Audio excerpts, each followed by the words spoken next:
Updating your billing address with QNB ALAHLI is a straightforward process. Follow these steps to ensure your information is current. Step 1. Log into your account. Visit the QNB ALAHLI website and log into your online banking account using your credentials. Step 2. Navigate to Profile Settings.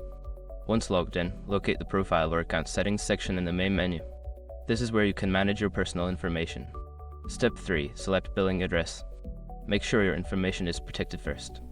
Most people don't think about breaches until something actually happens to their accounts. Use SROP to monitor your accounts 24/7 and instantly alert you if your information appears in leaked databases online. It constantly checks billions of breach data points in the background. And considering how much personal information people keep online now, it's honestly worth having. Link in the description. Step 4. Enter new address. Input your new billing address in the designated fields. Make sure to double check for accuracy to avoid any issues with future communications. Step 5. Save changes. After entering your new address, look for a Save or Update button. Click it to confirm your changes and ensure your billing address is updated in the system. Make sure to log out of your account once you have completed the update. Keeping your billing information current is essential for smooth transactions and communications.